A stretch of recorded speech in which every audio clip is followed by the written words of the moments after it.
I treat these talks like I treat life now, which is I have an idea what I'm going to talk about, but I really just turn up and see what happens. I'm not really attached to how it works. Now, I never used to actually live like that. I used to think that I had to control everything in life, that was my role as a human, was to control life. But then I soon realized that when I started to follow one of my passions, which was travel, I suddenly realized that it's kind of an illusion that we actually control anything. Well, in reality, I then realized that we are actually creating everything. So one of my passions over the last 7 to 8 years has been to show people how they are actually creating their reality. Now, this sounds quite a controversial subject when we hear certain stories, but I'm today going to take you on a journey to hopefully illustrate exactly that point. And what we've got used to is a blame culture. We've got used to blaming anyone or anything we possibly can in our world to make ourselves feel better about the world that we're creating. So, to start, I'd like you to speak to the person next to you and discover what you think is the biggest fear that the human has. So please, just spend 30 seconds, 40 seconds with the person next to you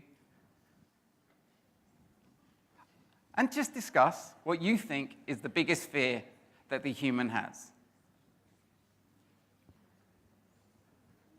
Okay. Does anyone want to offer what they think is the biggest fear? Death? Death? Anything else? Failure? Isolation. All right.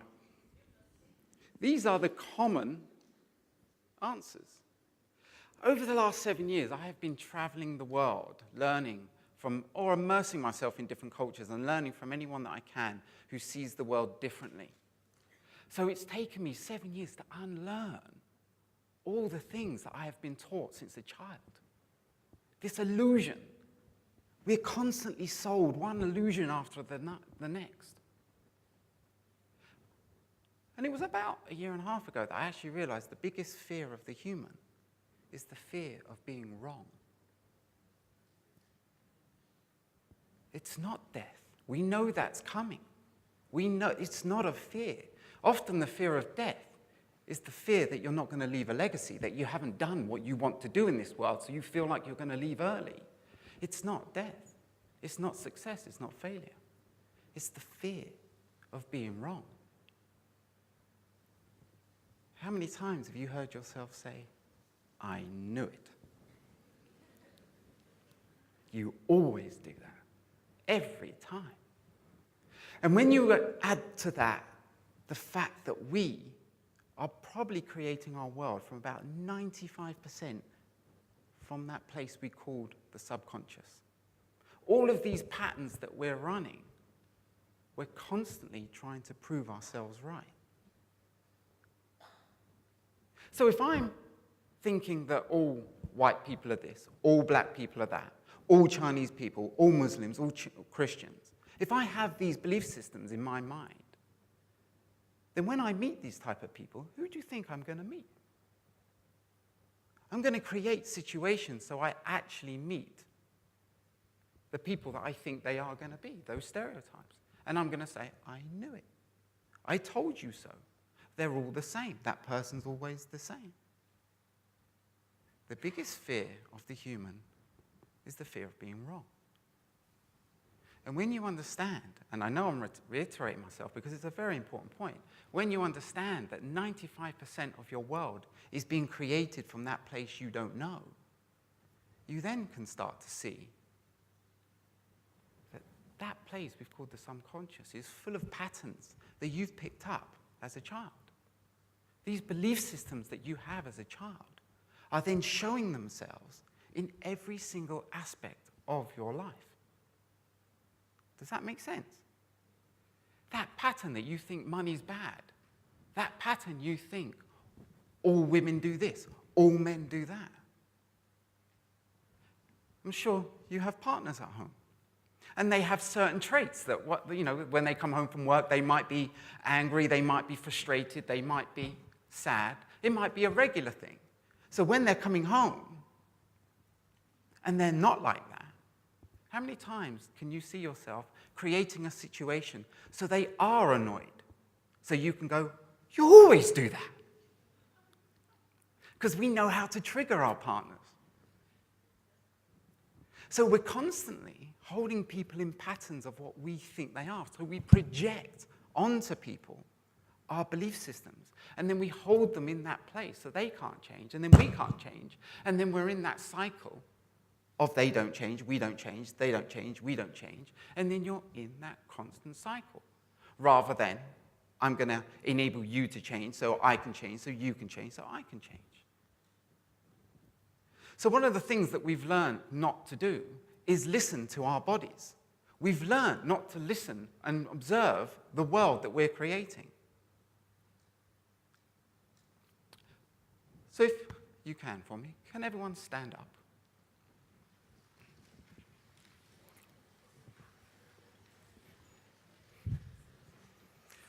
And can everyone close their eyes for me? Just close your eyes and be very aware of your body. Be very aware of your feet, your legs. Be aware of your stomach, your chest, your shoulders, your head. Just be aware that you're standing there. Now I want you to think of someone that makes you angry, that makes you annoyed, that makes you frustrated. Even a situation in your past or your present.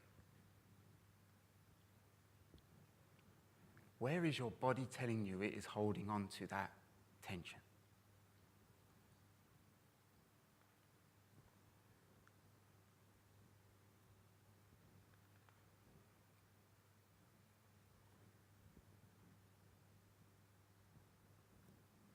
Okay, you can open your eyes and have a seat. Now, when I do this in a workshop scenario, I will take people through more and more of these exercises for them to really feel how much their body is talking to them on a regular basis. Now, you could also say that I see the world very differently to how I used to. I used to blame everything. But now I'm in a constant state of learning. A constant state of learning. I have a different mindset. A mindset that used to be, I don't create anything and who can I blame? To a mindset that I have now, which is, I learn from absolutely everything that happens in my life. There is no downside to this that I've come across. Over the last 3-4 years, I've seen a direct correlation between you releasing from your fears, your insecurities, and your limiting beliefs, and seeing how many challenges you do not attract into your life. There is a direct correlation between the amount of fear that you have, the amount of insecurities you have, the amount of limiting beliefs you have, to how your world looks. Does that make sense? Can you relate to that? Can you see the more fear you have, the more you will attract certain situations? So, there I am, traveling the world, and I'm treating people in the sense of I have a skill set that enables me to help people release from their fears, their limiting beliefs, rather quickly. One of the main things is that I came to this realization that I could walk on this stage and very quickly I could affect all of you. I could come on this stage and I could be angry, and then you would feel that anger. I could walk on the stage and be very nervous, and then you would feel that. When your partner comes home, you can feel what's going on with them, even if they're lying to themselves or yourself. When you go to your friend's house and they've had an argument, and you can feel that something's just happened, you can feel it in the atmosphere. Well, I realized that depending on how I am, affects you. And we accept that. We absolutely accept that someone can come out here and create an energy that makes you angry, frustrated, upset. So why can't we do the exact opposite? Why can't someone come out on the stage with a different energy and create a healing place for you? Why have we accepted this, but we haven't even explored this option? That someone can come on the stage, be sitting opposite you at dinner, and create an energy, create a space for you to change.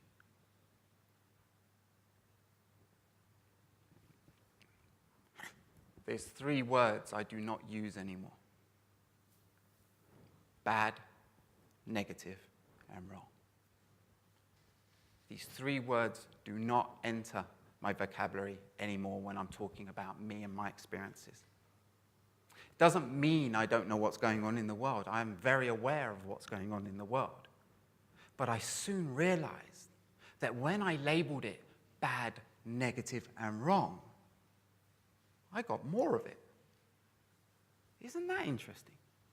I got more of the thing I didn't want. So when I started to stop calling it bad, negative, and wrong, what actually happened is I started to create situations that were very different to before. Because if you could imagine it, we've all got these people that we have called negative, that we see them all day talking about how much bad there is in the world and how negative it is and the evil that's in the world. And then you look at their life, and it's not full of joy. It's not full of happiness. It's the opposite. All bad things seem to be happening to them because they're almost creating that vortex where they're pulling in everything that their subconscious has latched onto that they've labeled good, bad, negative, and wrong.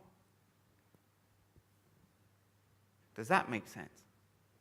Because we all know that, on some level we all know this. So what happens is, when I stopped using the words bad, negative, and wrong, I actually started to learn more and more, just in a different way.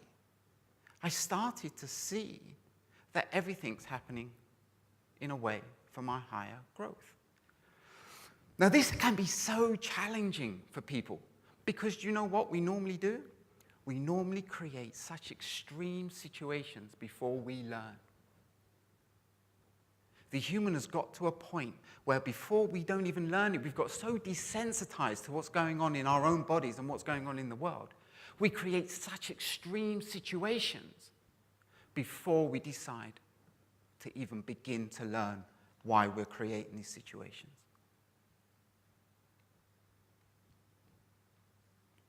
So I treat people that have got back pain, shoulder pain, have got emotional issues with their mum, with their father, and they come to me.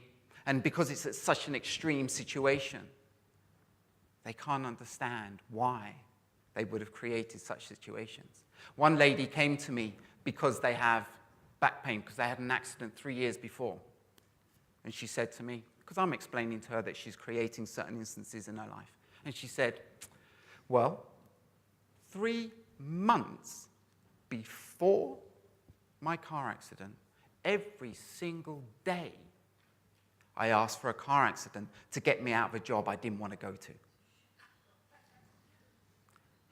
Can you imagine how much effort she's put into every single day asking for a car accident so she can't go to work? And she got what she wanted. Do you think you drive the same when you're angry, when you're frustrated, when you're sad? Do you think there's a higher chance of a car accident when you're in this state of emotion? One lady came to me, and her marriage isn't going well. Her life isn't going well. Her health isn't going well. My first question to her was, are you happy in that marriage? What do you think she said? Her husband's getting more crazy. I said, do you want to be in that marriage? And she said, to be honest with you, no. I said, how long have you felt like that? And she said, 6 months. I said, so it's pretty much fair enough then I can say you felt like that for about 3 years. Because it's like when you go to the doctor and they ask how much you smoke or drink, you don't quite tell the truth. So for the fact that she's admitted to 6 months, I know it's about 3 years since she's been unhappy in that marriage. So she said, yeah. Second thing, I said, do you enjoy your job? No. Can you see why your boss is getting more crazy? Okay. I said, do you want to live in Dubai? And she went, no. I said, can you see why it's all happening now? Because you want to go back home. So you're creating a situation to get you out of your job, to get you out of your marriage. Now, I personally know this because 11 years ago, I was made redundant from my corporate job. I can assure you I was in that job for 1.5 years, and for 8 months, the last 8 months, do you think I was happy? I wanted out, but I was too fearful. I had the girlfriend, I had the mortgage, the car, the male ego, the pride. I couldn't leave. So what did I do? I created a situation so it was made for me. And that's often what we go through. We create situations that are extreme enough so decisions are made for us. Do you remember what you used to do when you wanted to get out of a relationship? You create situations so someone else would do it for you. Do you remember that? All right. So, the biggest fear of the human is the fear of being wrong. When you actually realize this, when you leave here today, you'll realize more and more why you're creating certain situations. And the more honest you are with yourself, you'll realize that by you taking more responsibility for the way your world looks is actually hugely beneficial for you. But that's not the point. When you realize that you're the center of your ecosystem, you're the center of your family, your extended family, when you change, the people around you effortlessly change. This is how big change is going to happen in the world. We've just got into a culture where we are blaming everyone for everything, and people are not learning. So let me just run another scenario, which is actually true. When someone comes to me and said that their partner has cheated on them again for the 4th time. A different partner. The first time, it was with a stranger. The second time, it was with a friend. The third time, it was with a best friend. The 4th time, it was with a, what's more extreme? It could have been a brother, could have been a sister. I've made it gender neutral, the example. So can you see what was happening? This person was blaming that gender. Men are all the same. Women are all the same. All they do is cheat.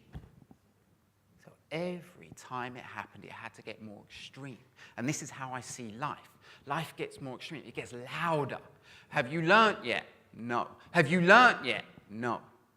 This person was blaming other people, so the lesson got louder and louder. If that was your friend, I'm sure at some point you would have gone, you got to work on yourself.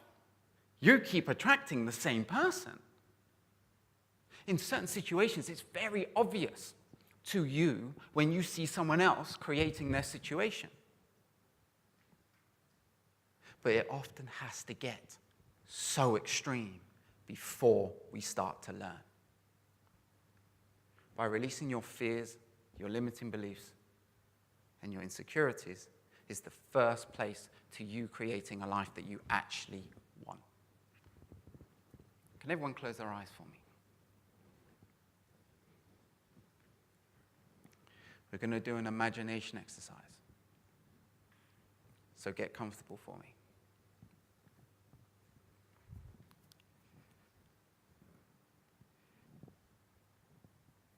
This exercise is to do with your imagination.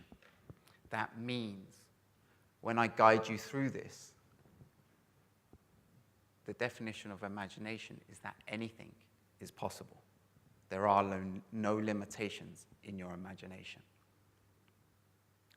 So I want you to imagine yourself in a forest, a made-up one or one that you've been in before, and walk around, fly around, move around. Feel it, smell it. Just walk around, fly around, move around.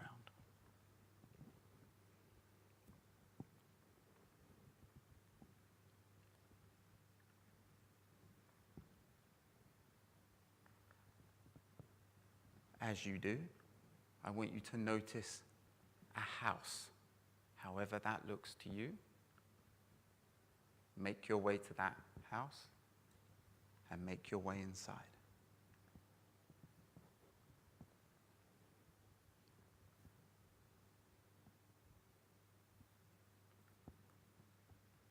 Find a place where you're going to lie down.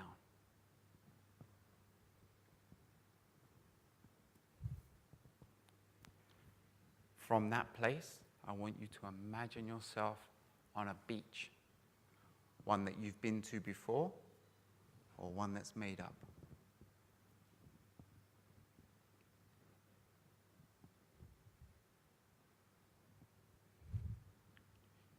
Sit there and look out over the ocean.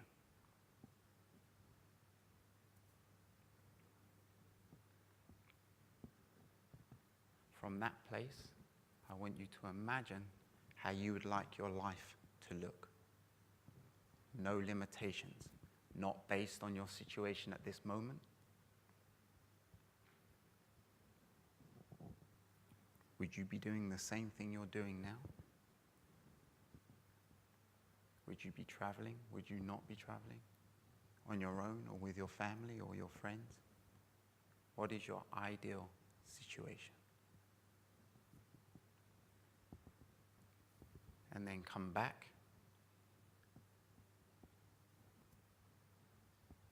Find yourself back in the house where you were originally sitting.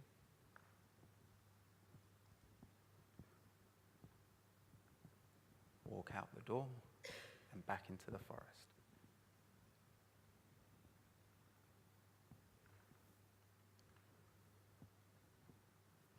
And when you're ready, you can open your eyes.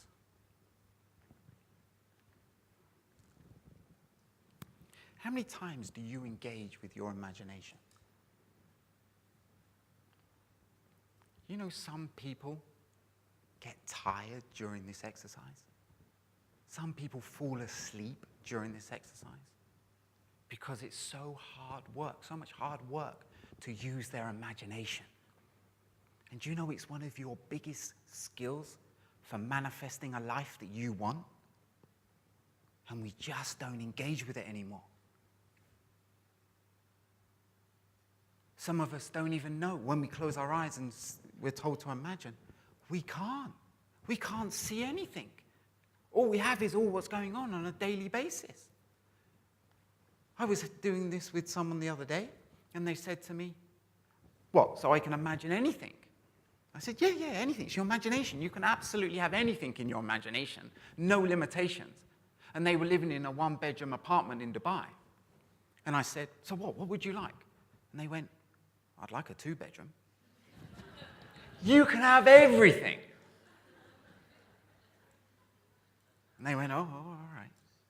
I'd like a villa." So as it went on, obviously, I said, "Do you want to be in Dubai?" And they said, "No." That's how limited we are in our imagination. And then we look at our lives and go, why isn't it going to plan? A lot of people don't even know what they want. And what I've realized recently is that people that don't know what they want attract other people that don't know what they want.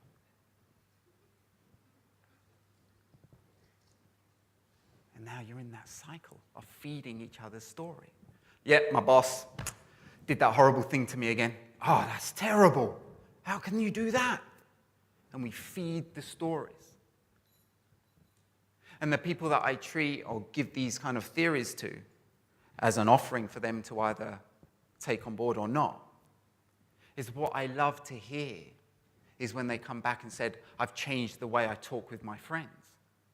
I used to feed their story, and now I'm actually helping them understand that they might have had something to do with it.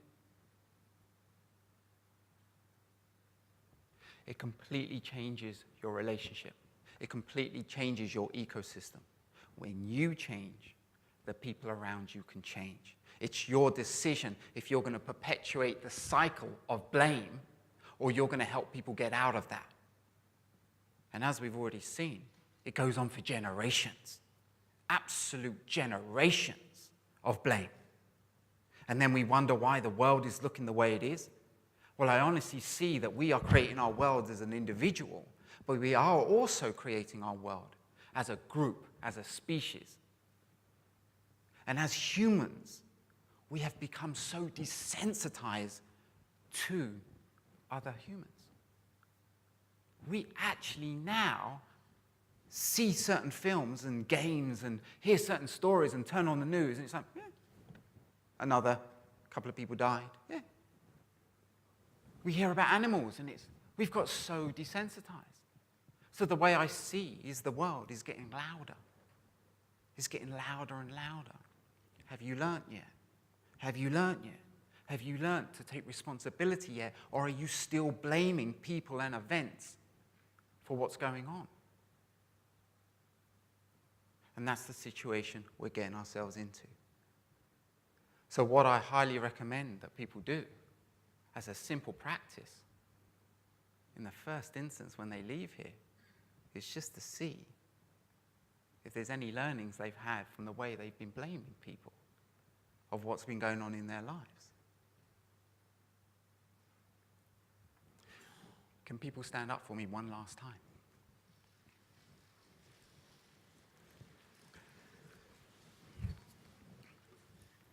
And everyone close their eyes for me.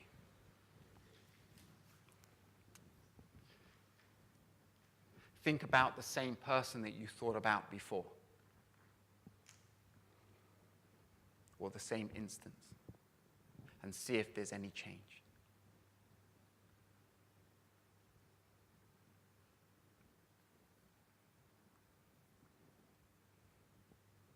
Is your body holding less tension, or is it the same? Will you think of these people differently for what they've done?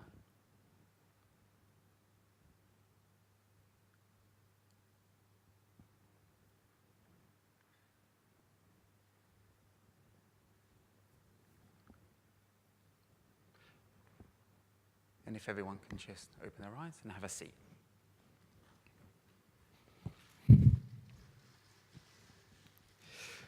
Now, people come into me for sessions and they have a series of ailments that they have been told that are impossible to change. But because I know, because of experience, I've treated thousands of people now to know how the body works. And it's stress that comes from our emotions. But from that place we don't know. The subconscious is constantly running programs that you don't even know you're running, but they are influencing every single decision that you make. And then what we do is that we cover these feelings up with coping mechanisms. Do you know what a coping mechanism is? Something that you use to cover up the real emotion. They're everywhere. Exercise is a coping mechanism when it's used in a particular way. What you eat, the way you think. Positivity is a coping mechanism. Do you know can you feel the pressure nowadays in society, what it is to be positive? Facebook is telling you constantly with affirmations that you should be positive. So there's lots of people walking around unhappy, telling themselves that they're happy. And then we're wondering why that works for a short period of time, but not long time. Because it's a coping mechanism. And I think we've got to get to that point where we understand that we have to learn to release our fears, our limiting beliefs, from a real, genuine, honest place. because that's how the world is going to change. What we've put a big Band-Aid over our stuff. And then we are complaining why the world isn't looking the way that we want it to look. It's because we're pushing so much down. It's got to come out at some point. When your willpower runs out, that's when you start to see the real you. So we have to find these ways of helping us clear. And I can assure you one of the best ways of helping yourself clear from your fears and insecurities and limiting beliefs is by entering and practicing using your imagination. I think that's it. Thank you very much.